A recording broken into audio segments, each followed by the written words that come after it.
E aí, galera, beleza? Professor Sérgio aqui, bem-vindos a mais um vídeo. Tudo certinho com vocês? Então, show de bola. Bom, dessa vez a gente vai resolver a questão 71 do, do capítulo Gases Perfeitos do livro Tópicos de Física 2, edição 2020, certo? Então, eu vou dar uma lida na questão e depois a gente resolve.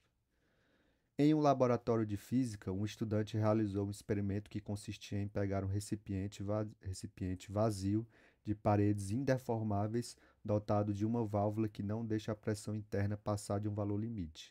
Esse estudante injetou hidrogênio gasoso, que se comporta como gás perfeito, no interior do recipiente até que a pressão atingisse o valor máximo e observou que a massa do gás injetado era igual a 10 gramas. Em seguida, ele esfriou o gás, diminuindo sua temperatura absoluta em 20%. Que massa do mesmo gás, na nova temperatura, o estudante deve injetar no interior do recipiente para restabelecer a pressão máxima suportável pela válvula? Então, aqui a gente tem o seguinte: a gente vai ter que usar a equação de Clapeyron naquela forma, né? P1 vezes V1 é sobre T2 vezes N2 é igual a P2 V2 sobre T2 N2, certo? Então, primeiro a gente vai fazer algumas considerações aqui, né? A gente tem a situação em que a pressão atinge o valor máximo na primeira situação, né?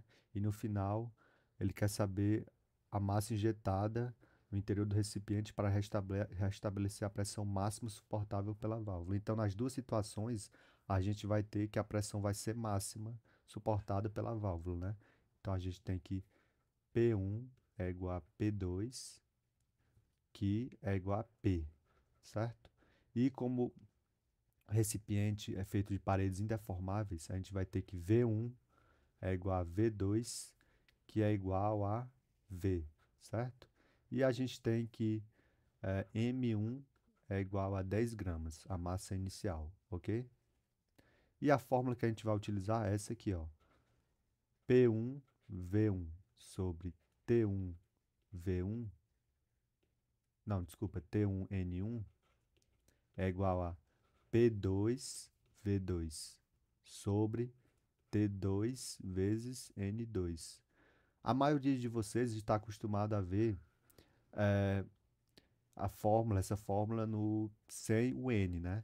P1 V1 T1 é igual a P2 V2 T2 sobre T2, né? Então, por que que esse N aparece? Ele aparece quando o número de mols varia, porque quando ele é constante, N1 vai ser igual a N2, aí cancela. Quando varia, N1 vai ser diferente de N2, quando o número de mols varia, então não cancela. Nesse caso, o número de mols está variando porque a massa vai variar, certo? Só que vai variar como? Vamos ver aqui, ó. A gente tem que. Como é que a gente calcula esse número de mols? Primeiro, a gente tem que massa molar é M sobre N, né? Massa sobre número de mols. Ora, a massa molar não é gramas por mol? Então, a gente tem que massa molar igual a M sobre N, né? Logo, N vai ser igual a M sobre Mzão, que é a massa molar. Beleza? Então, N é igual a isso. Então, voltando aqui. A gente tem que P1V1 sobre T1N1 é igual a P2V2 sobre T2N2. Então, como é que a gente resolve isso? Vamos lá. PV, que é P1V1, né? É sobre T1 vezes N1, quem é? É a massa inicial sobre a massa molar. A massa molar do hidrogênio é 1. Então, fica 10 sobre 1. Isso é igual a P2V2, que é PV, é dividido por quanto vale T2? Bom, aqui é o seguinte, ó. T2 vai ser igual a. Ele diz o seguinte: em seguida, ele esfriou o gás, diminuindo a sua temperatura absoluta em 20%. Então, ele esfriou o gás, diminuindo a sua temperatura absoluta em 20%. Então, não é para 20%, é em 20%. Ou seja, o T2 é a temperatura inicial menos 20% da temperatura inicial. 20% é 1/5, então fica T1/5.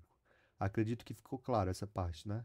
T2 é igual a T1 menos T1/5, temperatura inicial menos 20% da temperatura inicial, né? Porque o gás esfriou. Então, é isso aqui, beleza? Só que então T2 é igual a... Quanto é que dá isso aqui? T1 menos T1/5. Fica assim, 5/5 vezes T1 é igual a T1 menos T1/5. Isso aqui dá igual a 4T1/5, ok? Então a gente tem que T2 é igual a 4T1/5 vezes M2, que é o que a gente quer, o que a gente vai descobrir, certo? PV corta, né? T1 corta. Então a gente tem o seguinte, é 1/10 é igual a 1/4/5 vezes M2. Então a gente tem que o 4/5 está multiplicando, ele vai... Não, 4/5 ele está dividindo, então ele vai multiplicando. Então fica 1/10 vezes 4/5 é igual a 1/M2. A gente tem que... Esse 4 simplifica com esse 10, né? Fica 2/5. Então a gente tem que 2/5 vezes 5 é igual a 1/M2. Então a gente tem que 1/M2 é igual a 2/25 é igual a 1/12,5. Então M2 é igual a 12,5 gramas. Mas será que essa é a resposta? Não, essa não é a resposta, né? Porque ele quer saber a massa injetada pelo estudante no interior do recipiente para restabelecer a pressão máxima suportável pela válvula. Então, ele quer saber a massa injetada. Bom, a massa inicial é 10, a massa final é 12,5. Quanto ele injetou? Simples, né? Ele injetou 2,5. Então, a massa injetada